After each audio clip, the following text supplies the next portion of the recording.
Hi, this is Ashley Pitzer, your host with Practicing Life podcast. Hello, everyone. Today we are going to talk a little bit about our soul and how, if you are an empath, you seem to attract twin flames, if you will, but you seem to attract people that take advantage of you. Some people would call this that you attract someone with narcissistic traits. Now, this is a fad in our life right now. It's kind of a flashy term, but it doesn't mean that it hasn't existed in the past and that it won't exist in the future. And this is kind of, to me, in a way, a yin and a yang. So one of my beliefs is that we are here and we all have lessons to learn. And so one of the lessons that, if you're an empath, that you've probably learned or on your journey to learning or need to learn is that you are responsible for protecting your own energy, that you have the responsibility to decide who is a part of your life and who isn't invited. Now, this is really interesting because if you're an empath, you may wear your heart on your sleeves. You can feel other people's emotions. You have a tendency to be responsible for other people's emotions because you may not have been taught to separate your emotions from somebody else's. And since you can feel their emotions, it feels like yours. It feels weighted. It feels on your skin. It feels in your heart. And therefore, this can be a very challenging learning experience. Now, to address people who have narcissistic behaviors, whatever reason that they have it, one of the things that they lack is the ability to have empathy. And maybe they have it to some degree because I believe that there's a perspective. I believe there's a spectrum, just like we see in our, just like we see with people who are diagnosed with autism, there's a spectrum. And at once upon a time, there used to be Asperger's and there used to be autism, and there was a separation between those two diagnoses. And now it's all considered one, right? There's a spectrum. And so, working with people, you see a lot of variances, but one of the things that I commonly see is that people who lack empathy, they gravitate towards people who have a lot of empathy. And one of the main reasons for this is because there's a control element. So let's go to neuroscience for a moment. Your brain, as beautiful and amazing as it is, it absolutely loves predictability, familiarity. It loves safety. So, however you were raised, before you were able to develop that critical factor where you were able to start thinking for yourself, negotiating your own terms, questioning things. So from the ages of like 0 to 8 years old, there's variances even with that. Some people it's 7, some people it's 10. Everybody has a different point in their life when they develop this ability. For instance, my child who has a rare genetic disorder, she's 13 and she still hasn't developed that ability to critically think and question. Now she's developing the ability to come along those lines. She's close to that, but she's not there yet. So everybody is unique. Everybody is special. Everybody functions in their own unique ways. So for your childhood, when you were brought up, you were introduced to elements in your life, and not my beautiful 4 elements, 5 elements, if you count spirit of wind, water, air, fire. It's not those elements, but elements of your environment, how you were raised, how you were treated, what you were expected to do, how you were expected to be, what was considered right, what was considered wrong, how you were treated personally, what boundaries you were given, what boundaries you were taught to respect. All of these shape your beautiful brain. And as you get older, I find that the older that you get, the more you revert into some of these earlier childhood behaviors where you start to emanate what you saw. So we all joke around. There's commercials out there that even joke around about this, but there's that common like stereotype that you become like your mother or you become like your father, regardless if you set out to be opposite of them or not. As you get older and older, you kind of step back and you're like, dang, I just heard my mother's voice come out of me. Or, like I even even now I tell my oldest teenager, I'm like, do you know who that just sounded like? And my teenagers will be like, what? I'm like, that sounded like your dad, So, I mean, we do it no matter what age. We mirror what we were taught. We mirror who we are around. And that's one of the reasons why if you were, taught as I was taught, and many of you were, that it's super important who you surround yourself with because you have a tendency to be influenced by the people that you are with. Now, I've done an earlier podcast on this, and one of the things that I'm teaching people is to be able to protect their energy, protect their influences on them so that they don't have to, necessarily shelter themselves and hide under a rock or become antisocial. Speaking of that antisocial, one of the things that um, the way the brain works, right? So when you receive those messages of don't talk to strangers, like strangers are bad, strangers are going to kidnap you. Okay, like I even did this with my kid, but now I know so much about the brain, I would restructure it. I would restructure it. And so, one of the connections that they're making is that adults now, like my age, that were taught, because kidnapping became a thing when I was a child.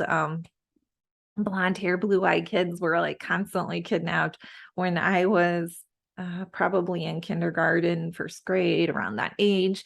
So there became this fear, don't leave the house, don't, do this, don't do that, like don't talk to strangers, right? And so now these adults that are, my age are, you know, um, some of the like earlier generations that are becoming antisocial, right? They don't want to talk to people. Like everyone is a stranger. We're a stranger until we introduce each other. And so you have that embedded message that don't talk to strangers. And until you are introduced and you get to know someone, you're automatically strangers.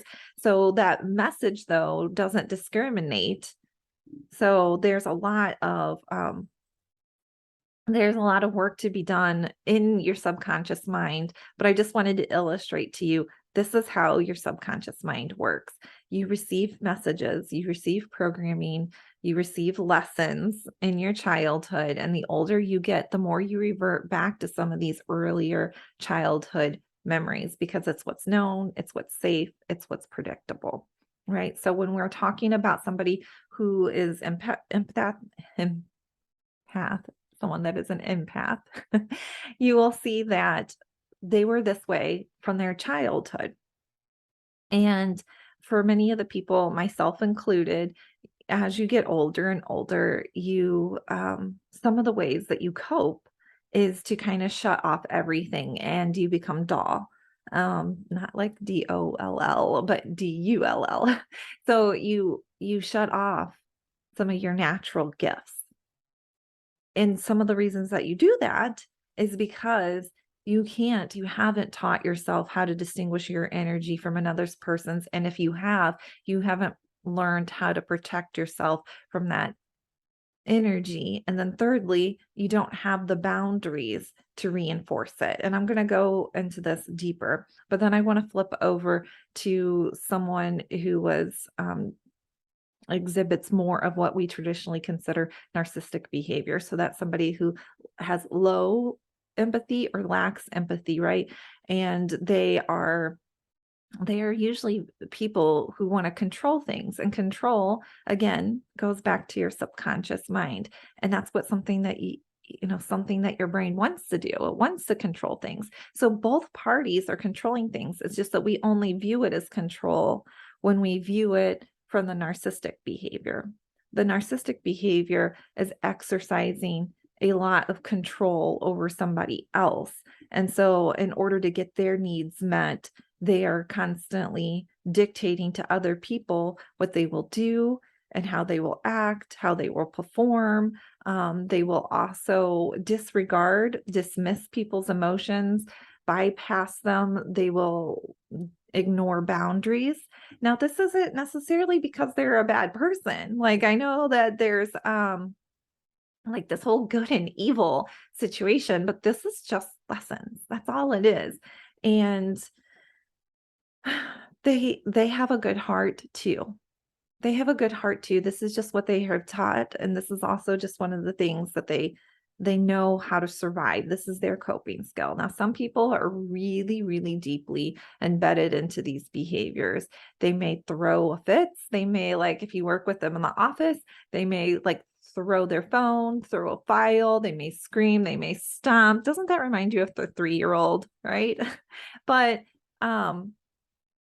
this is truly just how they know to get what they want.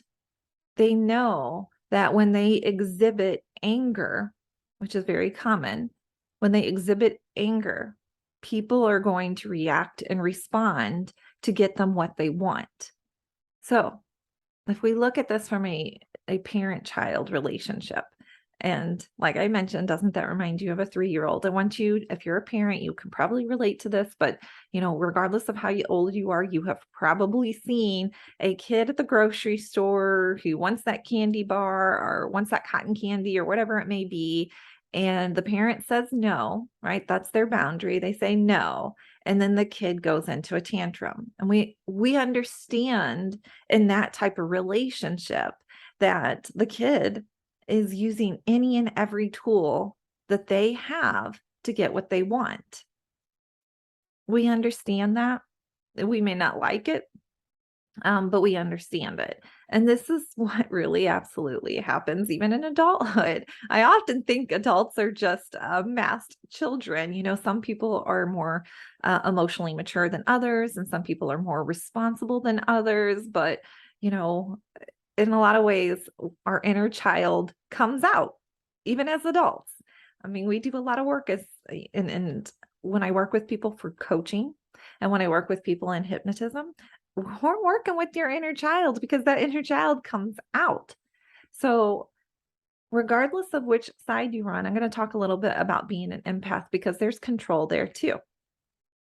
And there's a lot of self-control there. There's a lot of control inwardly. All right. But then there's also that control too, where you want peace so much, or you want to avoid conflict so much that you exercise control in a different manner. Now, you may not view it as control. You may view yourself as a peacemaker, but you're also trying to control something too. You're trying to control your safety. And to you, safety is doing what that person says, or just, eliminating the conflict so that you can get back to something that feels normal and safe to you. So, a lot of this goes into boundaries, but I want to talk about this from a whole different perspective. We could go on and on. There's so many directions that we can go in this topic, but I want you to think about a rose.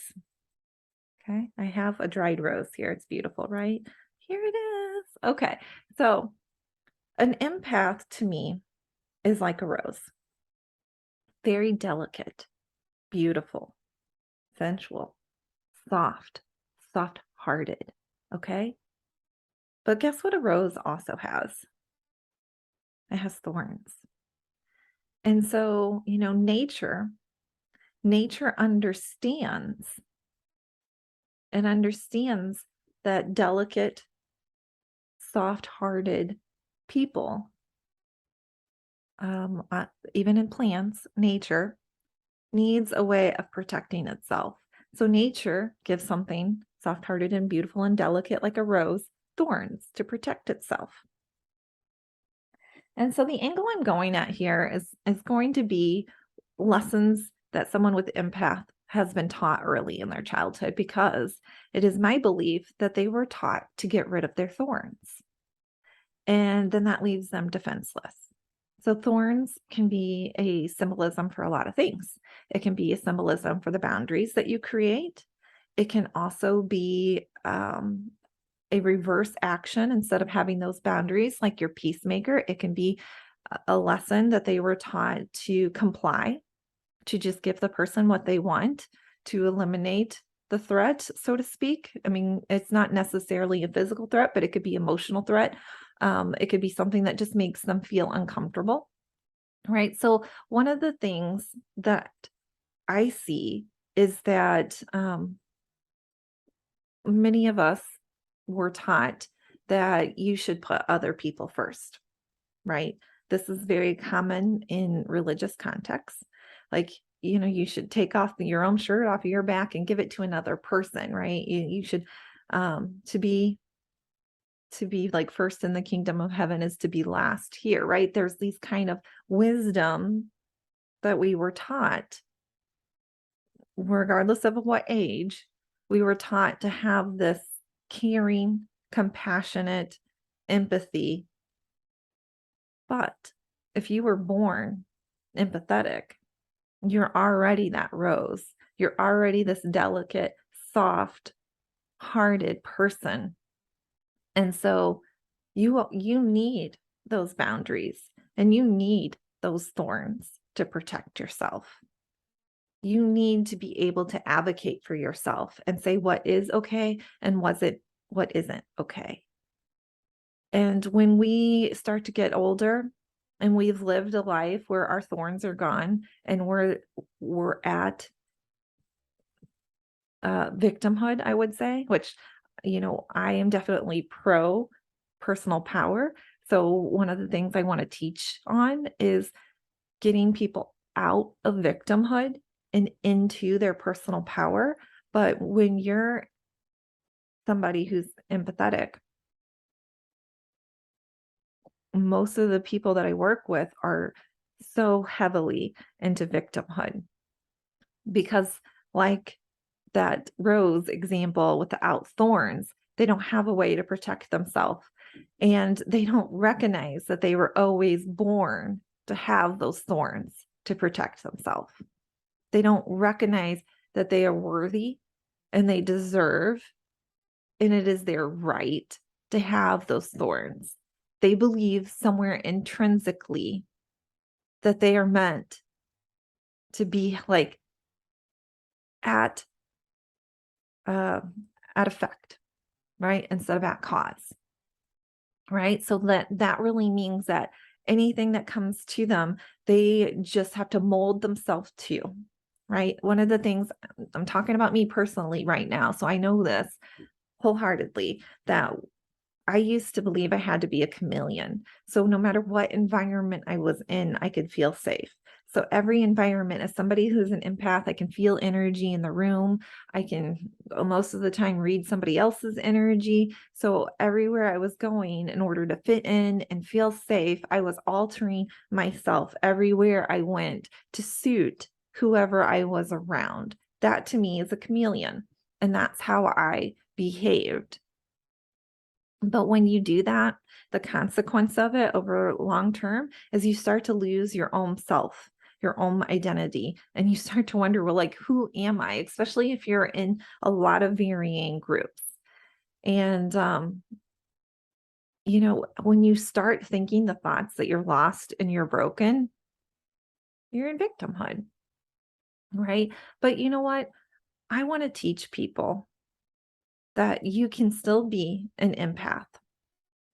And you can still have that soft heart and be delicate and have your thorns, right? That you don't have to change to somebody who's like, I'm going to use a plant metaphor, a cactus, right? Because you're not a cactus.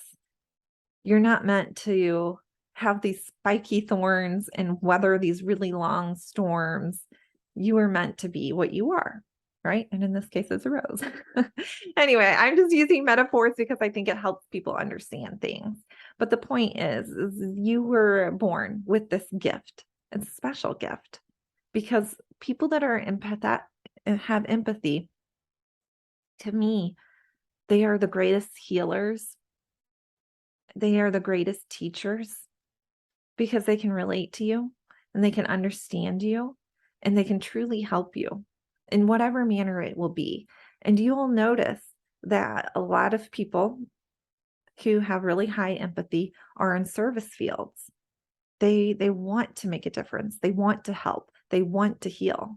Now, on the flip side, you will see that a lot of people who maybe would have what some people would call cold hearts.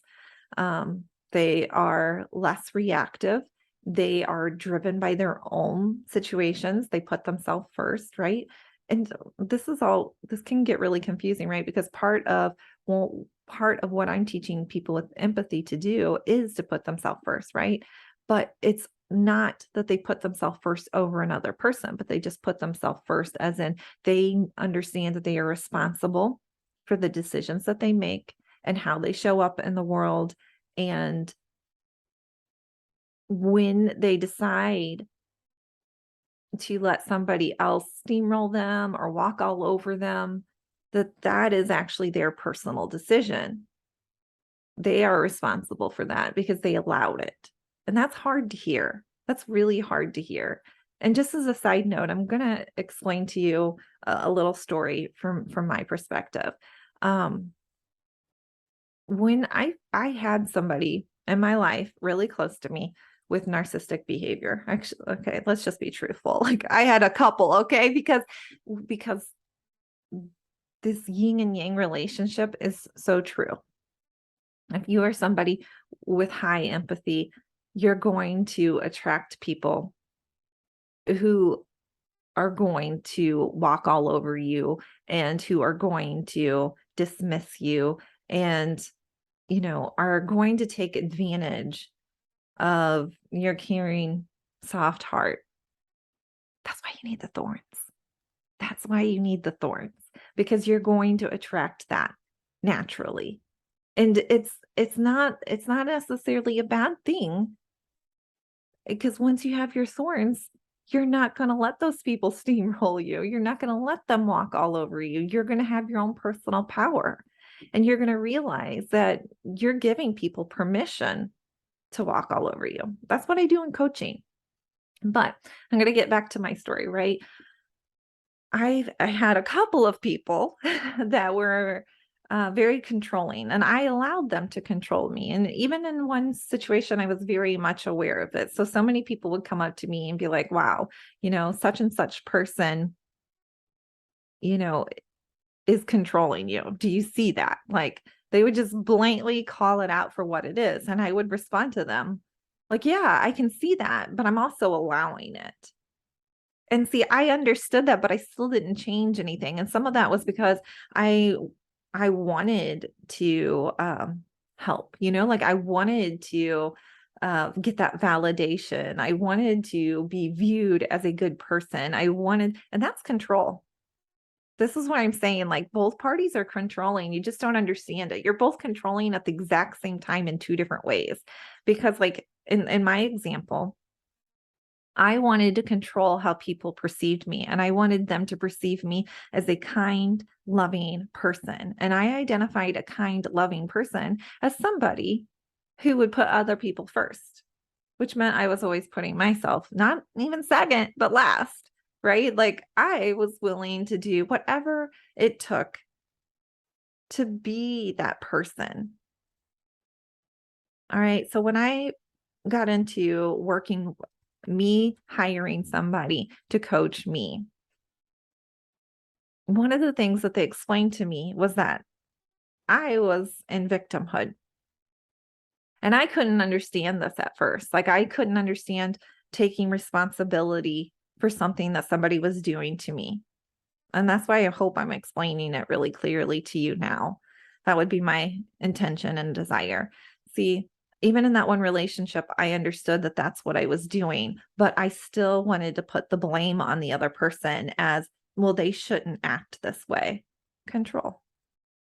I wanted to control their behavior, but I didn't want to control mine.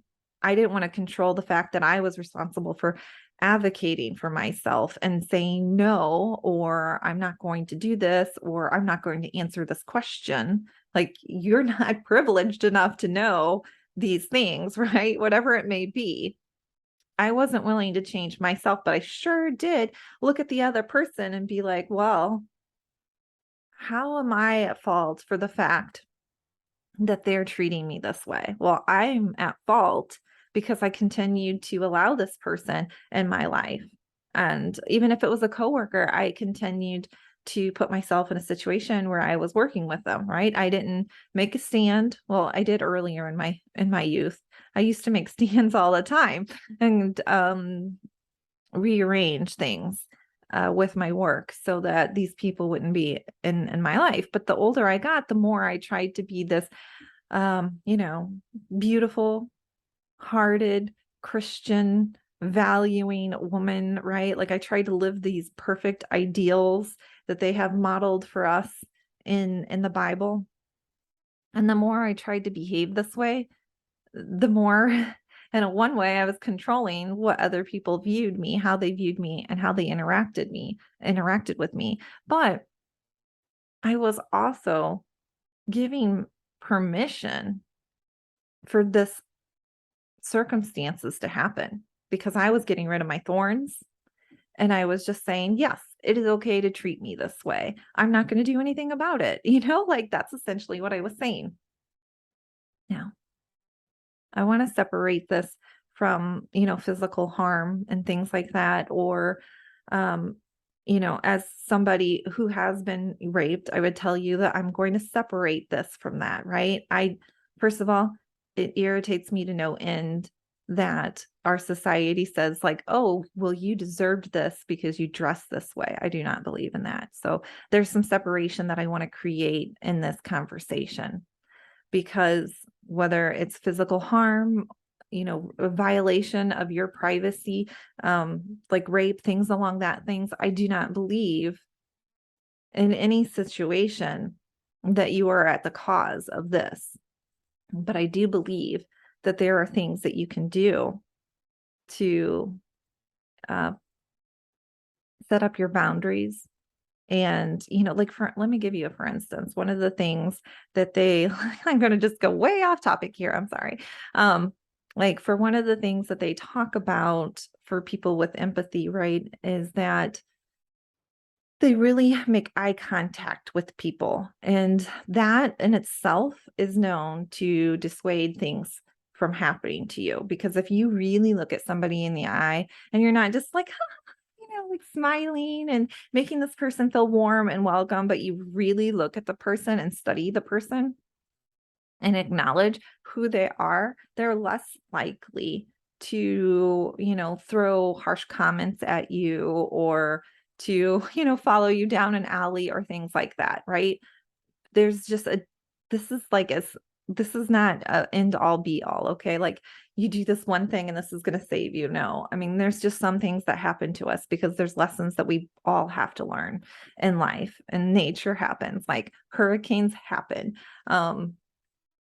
Acts of God happen. They happen to all of us, and there's not always a rhyme or a reason for it, but there's a lesson to learn from it. And there's also a way of taking what you've learned and what you've been through and helping others, right? So, getting back to this point, someone who is meeting their thorns has to make a decision for themselves that they are worthy, and they have to make a decision of what they actually want to control. So you can control being viewed as a nice, kind, loving person like I did, or you can control what you're willing to tolerate and not tolerate. You can stand up for yourself, you can advocate for your needs, and you can allow the other person to have whatever experience they want to have over this. So, one of the relationships in my life that I'm dealing with somebody who has like a narcissistic behavior, you know, I can completely cut this person out 100%. and not see this person again. And for one particular family member, that is what I have done. And maybe, who knows, in the future, maybe I will consider a relationship with this person. But where this person is in my life right now, I will not tolerate a relationship with them at all. Now, for the other person that's still in my life, I'm giving them space to have their own lessons and to grow.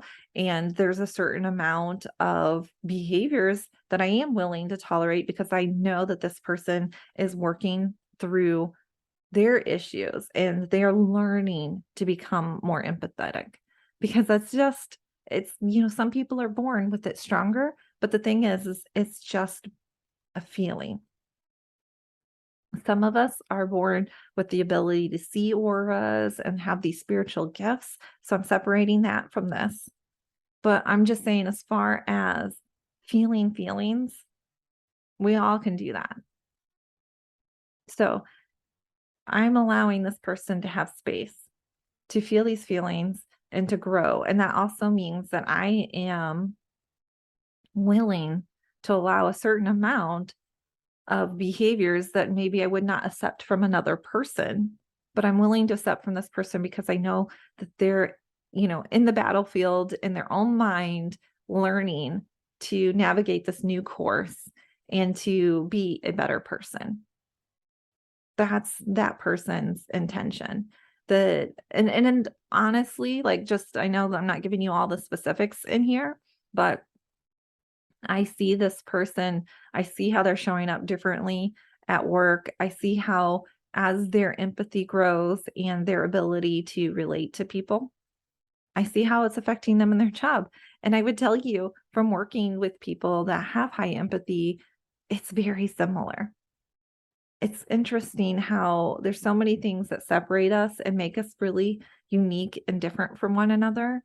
But in a lot of ways, we are very similar to other people. We all experience some type of suffering, some type of trauma, and we all deal with it differently, right? And that can distinguish us and make each of us unique and different.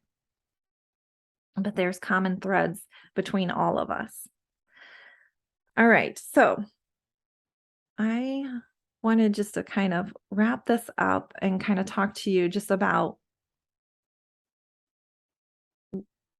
what we see people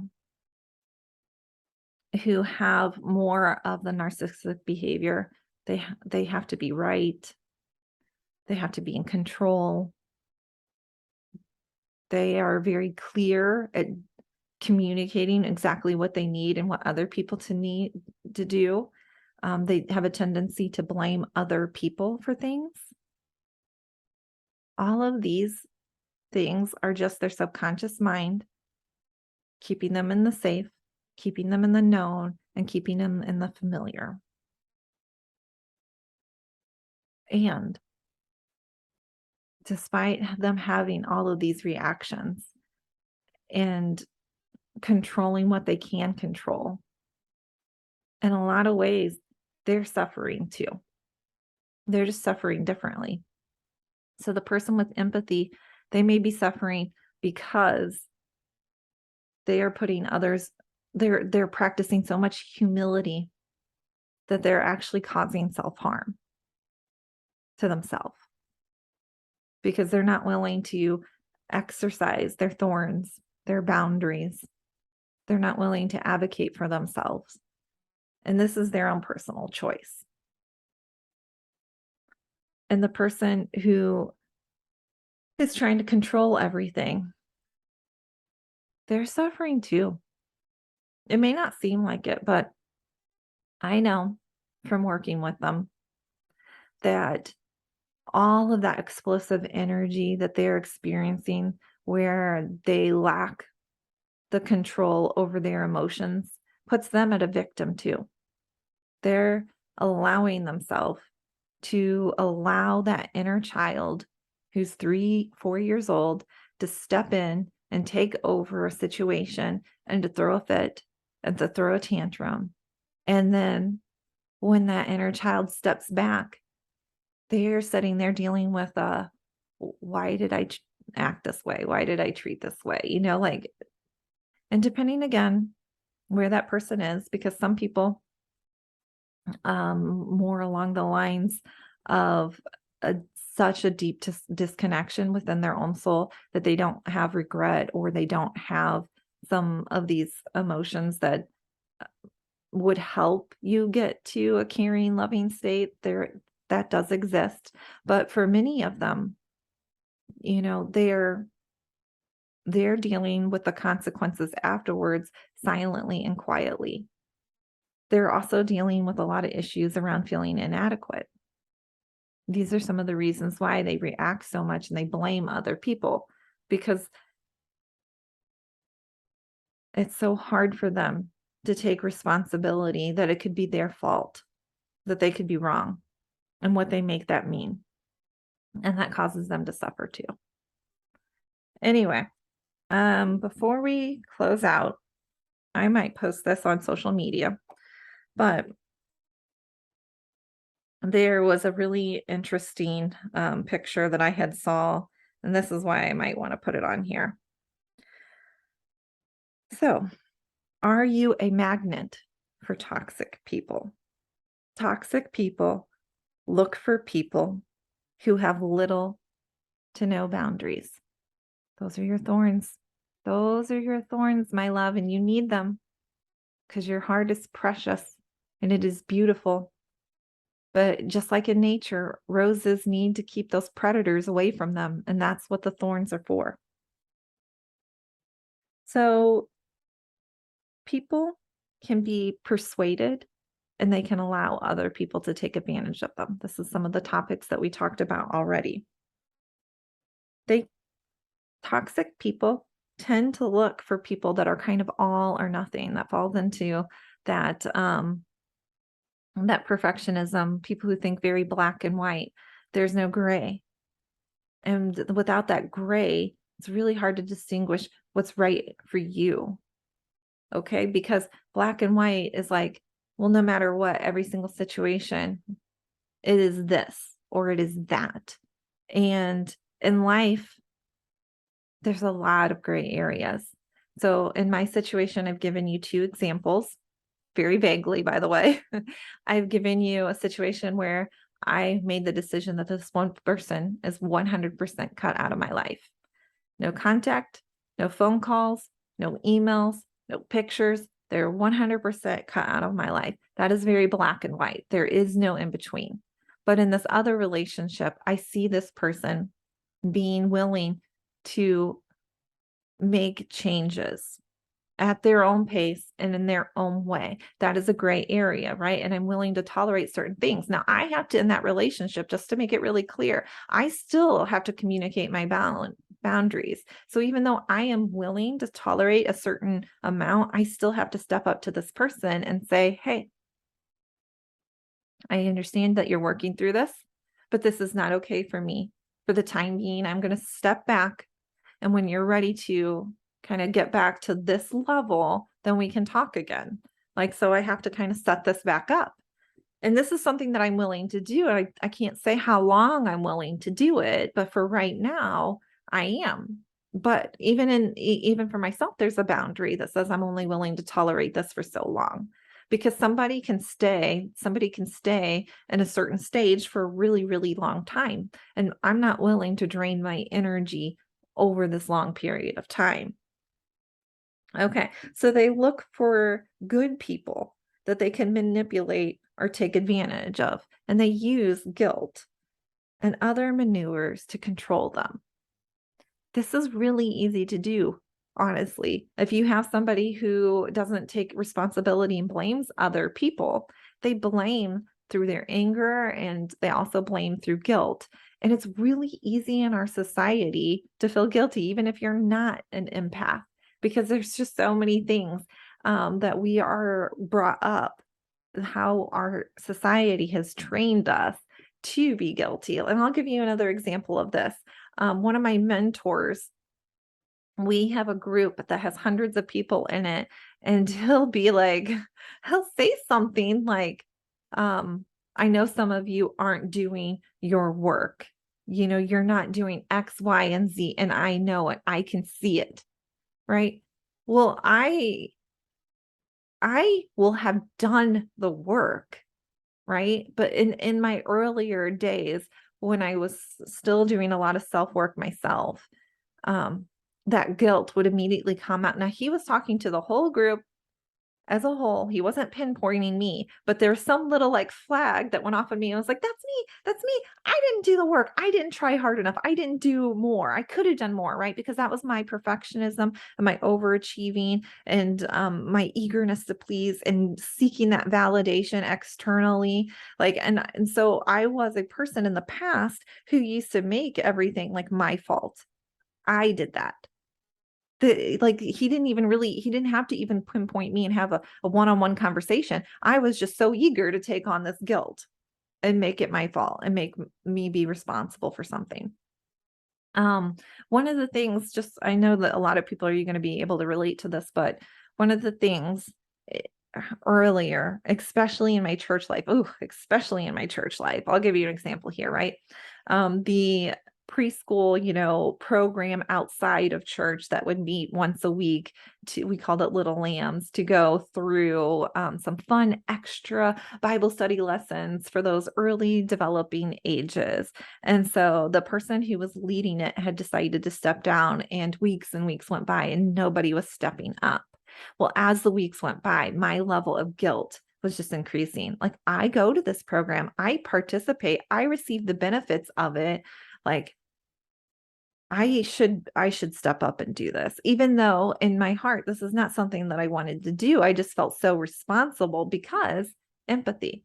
I could feel every time we met over those weeks, I could feel everybody's angst over this and who was going to take it. And I could feel everyone getting upset that this may be a program that was ending. And because I could feel these emotions, and because I wanted to be a good person, and because I wanted to be viewed as something, specifically that I was looking for, that I was needing validation on, I was willing to step up and take this like responsibility of this role, even though this was not a calling for me. This was not a passion for me. This would have 100% been something that would have drained my energy and I would have had to force myself to do. But I would have gladly done it because I would have gotten the reward of being viewed as a good person, as stepping up and being like the role model for our church or whatever it may be. Okay. So it is really easy. Like, it's not like this other person has to come in and, um, force you to do something. Nobody was forcing me to do that. But because I could feel everybody's emotions, and because I identified myself as being responsible for somebody else's emotions and the fixer and the problem solver and the peacemaker, right? I was willingly to step up and guilt myself into this. Nobody else had to do this. I did it for myself. This is why I would encourage you to go, especially if you're somebody who has a lot of empathy and you automatically take responsibility for other people's emotions. I would encourage you to go to coaching with me, with somebody else, whatever you need, because you're going to get to a point where you feel more and more disconnected with who you are. And one of the ways that I survived was shutting off my emotions. And I used to go around telling people I just felt like I was a robot. I just felt like I was a robot because I was shutting down my own feelings and allowing everybody else's feelings to kind of ride my body and ride what I needed to do and what was right and what I shouldn't do and what I should do. Right. I was allowing that because I wasn't practicing any thorns. I wasn't practicing any self-value or self-worth because I was allowing everybody else to decide that for me. All right, we're going to go on to this last point. Toxic people also look for people who are great, but don't know how magnificent they are. And this is another thing I teach, right? Because I teach so much about self-worth and self-value. You have it. You were born with it. You didn't have to earn it. That is a misconception. That is a lie. That is absolutely an illusion. And if you're an empath and you've gone through people-pleasing behaviors, you've got work to do. You've got work to do because you have to stop that right now. People pleasing is never going to fill your bucket. It might give you some type of stimulation that feels good in your body. It might give you temporarily pleasure, but you're always going to be chasing it and you're always going to be seeking it. And that's not who you were born to be. You were born magnificent already. And so I know I've told this story once before, but I'm going to tell it again. I will never forget an interview that I was on. I had gone through probably 4 interviews for this job. They had offered me the position, I had accepted. And then, maybe 3 or 4 days before I was starting my job, one of the higher ups demanded that he meet with me. He meets with everybody before they get hired on, and I kind of slipped through the loop. The company knew that they wanted me. And so they pushed it through, and then he kind of was like, red flag, no, as far as I'm concerned, this person, I don't care if you've given them an offer, they need to meet with me first. And so they called me back in for like essentially another interview after already being hired and going through all of um, the drug testing, the background checks. I've done all of that, right? And so here's this thing that they throw in my direction and say, hey, you have to meet with this. And he could decide that he, doesn't like you, doesn't approve of you, and we would rescind our offer. So I go to this interview. I know nothing about this person. He doesn't really even say any much. And he starts asking questions, and I'm answering these questions. And like at this point, I'm so worked up. And again, this is pre-coaching, this is pre-hypnosis. And this was who I was back then, a person that was into people pleasing, a perfectionist, a person that was overdoing. And boy, was this whole situation just riding on all of these things that really triggered all of those emotions for me around um, trying to prove my worth, especially in this situation. Because I had already decided I had this job. I had already put in my notice for my other job. Like there's a lot riding on this, right? And this manager, this executive was going through all of these questions and not saying anything. And at the end of the interview, he was like, well, you're, you know, you did good. You're hired, whatever. And he said something else to me. And I'm not going to say the exact words because that would identify the person. But what I realized in hindsight is that he was looking for empathetic, people pleasing, overachieving people. That's the only type of people he wanted to hire because he wanted to be able to exercise that control. Boy, did every single person on his staff work relentlessly. People were working 50, 80 hours a week. They were giving up their holidays. They were giving up their weekends. And he could just easily and effortlessly